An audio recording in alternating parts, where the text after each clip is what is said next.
Hi viewers, welcome to our channel. ప్రస్తుతం మనతో పాటు ఇమ్మంది రామారావు గారు సీనియర్ జర్నలిస్ట్ ఉన్నారు. వారితో ఒకసారి మాట్లాడదాం. సార్ నమస్కారం. సార్ నమస్తే అమ్మా. Sir Etela versus Raja Singh sir ఇప్పుడు తెలంగాణలో బీజేపీ అధ్యక్ష పదవిలో వీళ్ళిద్దరు కూడా ఉండడం చూస్తున్నాం సార్. ఈటెల గారు, రాజేంద్ర ప్రసాద్ గారు అండ్ మన రాజా సింగ్ గారు వీళ్ళిద్దరూ కూడా ఈ పదవి కోసం పోటీ పడుతున్నారు. మరి ఎవరికి దక్కుతుంది అనేది ఒక టెన్షన్ వాతావరణం అయితే నెలకొంది సార్. మీ ఒపీనియన్లో ఏంటి సార్?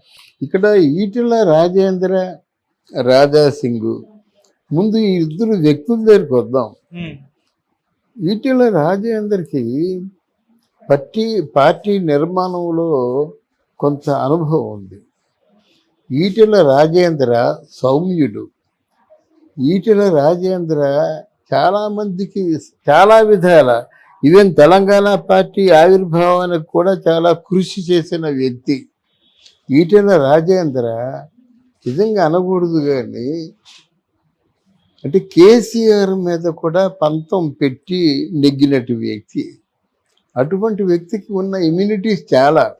ఇక్కడ రాజా సింగ్లో నియంతృత్వ ధోరణులు, ఎమోషన్స్, భావోద్వేగాలు, కోపతాపాలు ఎక్కువ. ఇప్పుడు మన పార్టీ ఏమిటి? అది బీజేపీ పార్టీ.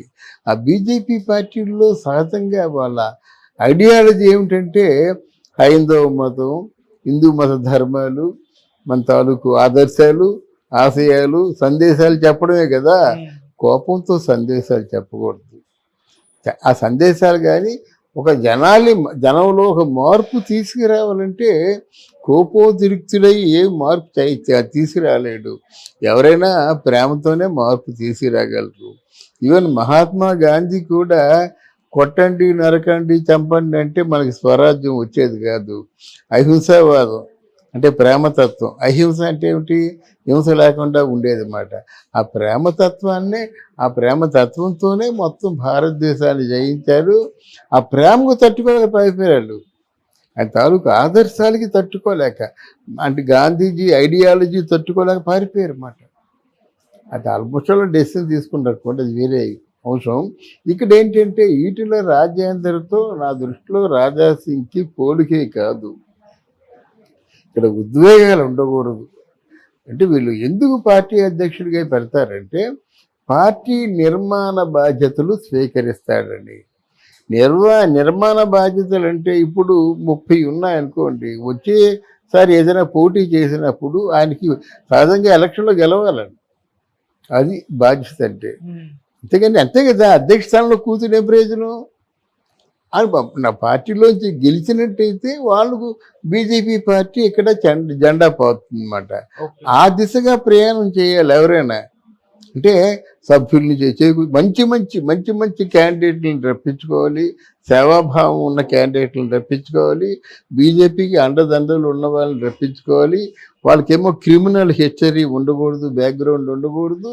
వాళ్ళ వల్ల మరో 10 సీట్లు వచ్చేలాగా చేసుకోవాలన్నమాట. అది నా దృష్టిలో రాజా సింగ్ చేస్తాడు అనుకోను. అది ఈటెల రాజేంద్రకి ఏంటంటే అసలు తెలంగాణ పార్టీ ఎలా పెరిగిందండి? ఒక్క కేసీఆర్ వల్లే పెరగలేదు కదా. వీళ్ళందరూ పార్టీకి పళ్ళకి మోసేవాళ్ళే. ఆ పళ్ళకి మోసేవాడు కావాలి. బరువును మోసేవాడే ఇంకెవరినైనా దగ్గర తీసుకురాగలడు. ఈ నిజంగా బరువును మోస్తున్నారు అనుకున్నప్పుడు ఇంకొకడు భుజాన్ని సాయం పడతాడు. బరువు అంతా ఆయన మీదే ఉందని.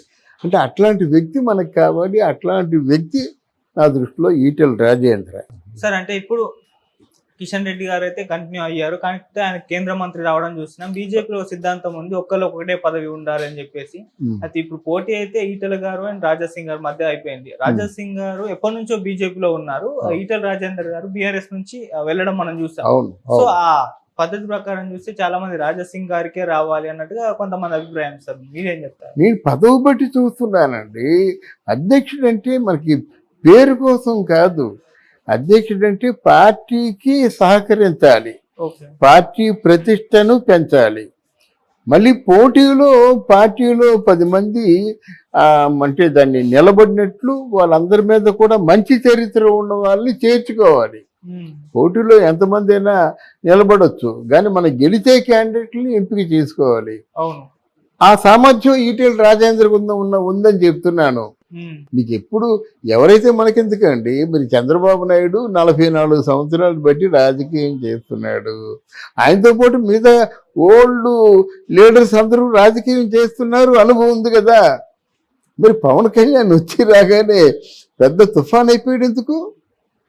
క్యారెక్టర్, నిజాయితీ, కష్టపడే తీరు, అంటే ప్రజల్ని కన్విన్స్ చేసే తీరు, ఇవన్నీ అవసరం నాయకుడికి. అంటే ఏదో వచ్చేసారి నేను తిరిగేస్తాను నాకు అనుభవం ఉందంటే చెట్టుకి అనుభవం ఉంటుంది, అది కాదు కదా మనకు కావాల్సింది. అందువల్ల అనుభవంతో కాకుండా ఆ క్యారెక్టర్ ప్రధానం. ఆ పార్టీ ప్రతిష్ట నిలబడేలాగా చూసుకోవాలి కానీ దెబ్బతినేలా చూసుకోకూడదు అన్నమాట. ఆయన ద్వారా పార్టీ ప్రతిష్ట దెబ్బతిని ఇంకే ఉంది, ఏమి లేదు. సార్ ఇప్పుడు తెలంగాణలో బీజేపీ పరిస్థితి చూసుకుంటే బెటర్ అయింది సార్. 8 అసెంబ్లీ స్థానాలు గెలవడం చూసాం, మళ్ళీ 8 పార్లమెంట్ స్థానాలు కూడా గెలుచుకుంది. వచ్చే ఎలక్షన్స్ నాటికి బీజేపీ వర్సెస్ కాంగ్రెస్ ఉంటుందని చెప్పేసి వాళ్ళైతే ప్రచారం చేస్తున్నారు. ఆ మేరకు వాళ్ళు ప్రయత్నాలు అయితే చేస్తున్నారు. మరి తెలంగాణలో ఇప్పుడు ఈటెల రాజేందర్ గారు ఒకవేళ మీరు అన్నట్టుగా అయితే అది చూడొచ్చు అంటారా? ఓన్లీ బీజేపీ వర్సెస్ కాంగ్రెస్ అంటే బీఆర్ఎస్ మన కేంద్రంలో కూడా అదే కదా, బీజేపీ వర్సెస్ కాంగ్రెస్. ఇక్కడ కూడా బీజేపీ వర్సెస్ కాంగ్రెస్. ఒకవేళ ఈటెల రాజేందర్ గాని వచ్చినట్టయితే బీజేపీ గెలుస్తుంది. ఎందుకంటే బీజేపీ పార్టీలో ఉన్న నేతలు అమిత్ షా కానీ మన మోదీ గారు కానీ వాళ్ళు పార్టీ క్యాండిడేట్కి చాలా సపోర్ట్ ఇస్తున్నారండి. ఈవెన్ మీరు నిలబడినప్పుడు కూడా 1 సారో 2 సార్లు 3 సార్లు వచ్చి మీ తాలూకు మంచి గుణాలని చెప్పి మీరు మా పార్టీ ఓటేయండి మేము సమర్థిస్తామని చెప్పేసి పార్టీని నిలబెట్టుకోవడానికి మోదీ చేసినట్టుగా పని ఇంకెవరు చేయలేరు. ఎండనక వాననక ఏదైనప్పుడు కూడా తెగించి పార్టీని అంత ప్రతిష్టకు ఈరోజు 2 మంది 2 మంది అభ్యర్థులతో ఉన్నటువంటి బీజేపీ పార్టీ ఇప్పుడు 300 పైచీలకు అభ్యర్థులను గెలుచుకుంటుందంటే వాళ్ళ పెంపకమే కదండి. అదా ఇప్పుడు 300 దగ్గరలో ఉంది, అంతకుముందు దరిదాపుల్లో 400కు ఉందంటే అది కేవలం మోదీ అమిత్ షా వాళ్ళు కష్టపడి పెంచిందే. అందువల్ల డెఫినెట్గా ఈసారి పోటీ ఉంటే రేవంత్ రెడ్డి ఓడించడానికి ఎవరో ప్రత్యేకించి రావాల్సిన అవసరం లేదు, కాంగ్రెస్ పార్టీయే ఓడిస్తుంది. అందువల్ల వచ్చే ఎలక్షన్స్ మాత్రం ఈటెలకు ఈజీగా మీకు ఎందుకంటే ఇక్కడ మీకు ఒక చిన్న రాజకీయంలో ఉన్న కిటుకు చెప్తా. ఈ 4 సంవత్సరాలు అయ్యేసరికి రేవంత్ రెడ్డిలో కొన్ని తప్పులు దొరుకుతాయి, అవి ఆయనకి ఆయుధాలు అవుతాయి. ఇప్పుడు స్కాములు కానీ ఇవన్నీ ఉన్నాయి కదా. ఇప్పుడు వాళ్ళు తిన్నారు, వాళ్ళు ఏమనుకున్నారు, మనమే 15 సంవత్సరాలు ఉంటారా మనల్ని ఎవరు ఆపేదనుకొని వాళ్ళు తిన్నారు. జగన్మోహన్ రెడ్డి కూడా 20 సంవత్సరాల ముందు దిగిపోతాడని అనుకోలేదు కదా, తిన్నారు. అలాగే ఈ 4 సంవత్సరాల్లో కాంగ్రెస్ పార్టీ కూడా చెయ్యరాని తప్పులు ఎన్నో చేస్తుంది, అది దానికి ఆయుధం అవుతుంది కదా. అందువల్ల నా క్యాలిక్యులేషన్ అది. చూద్దాం, let us wait and see. ఇస్తుంది కదా. ఇటువంటి ట్వీట్ చేశారు, ఎవరు చేసినప్పుడు కూడా మీరు సారీ, నిజంగా నా తాలూకు ఫ్యాన్స్ అయితే మీరు సారీ చెప్పండి, ఆ ట్వీట్ వెంటనే తీసేయండి. ట్వీట్ పెట్టిన దానికేమో మీరు క్షమాపణ చెప్పండి అని చెప్పొచ్చు కదండి. అది చూసిన తర్వాత ఒక తప్పు జరిగిపోయింది, ఆ తప్పుని సరిదిద్దుకోవడమే కదా. మనం ఎలా పోయినా పర్వాలేదు, వాడు కోట్లలో వాడు ఉన్నారు. ఇప్పుడు 100 కోట్లు తీసుకుంటున్నాడంటే ఏ స్థాయిలో ఉన్నాడు అంటే మన క్యారెక్టర్ మీద ఏమైనా కొంచెం బురద జల్లారంటే మన చోట్ల సంపద అంతా కోల్పోతున్నాం కదా. అలాగే ఎంతమంది కోల్పోయారు అది వివరాలు తర్వాత చెప్తా, అర్థమైందా? మీ క్యారెక్టర్ మీద ఎప్పుడైతే ఉందో అన్నిటికీ మీరు సమాధానం ఇవ్వద్దు, కానీ మీ క్యారెక్టర్ మీద మీ తాలూకు అంటే సంకుచిత భావాల మీద ఎవరైనా ఫోకస్ చేసి ఎస్టాబ్లిష్ చేశారనుకోండి, మీరు వెంటనే ఖండించాలి. అలా ఖండించకపోవడం వల్ల జరిగినటువంటి ప్రమాదం ఇది. ఈరోజు మీరు ఏదో అనుకున్నట్టు అర్జున్ అంత తేలిగ్గా కలవడు, అలా కలిసిన పవన్ కళ్యాణ్ టైం లేదు కదా. ఇప్పుడు ఈ లెక్క ప్రకారంగా ఈ నెలాఖరు వరకు షెడ్యూల్ ఫిక్స్ అయిపోయింది. తర్వాత సొంత ప్రాంతానికి వెళ్ళాలి, తర్వాత కార్యాచరణ ఎంతవరకు ఉందో చూడాలి. ఏదైనా ఫంక్షన్ జరిగినట్టు చిరంజీవి ఇద్దరినీ కలపాలి. ఎందుకంటే ఆయన మాటకి ఇతను ఎదురు చెప్పడు, ఆయన ఎదురు చెప్పరు కనుక. అంత మించి ఇలాంటి ఊహాగానాలు రావడమే తప్ప ఇందులో యథార్థం ఉండదని నా అనుభవం. Okay sir, thank you so much. Thank you అమ్మా, థ్యాంక్ యూ వెరీ మచ్.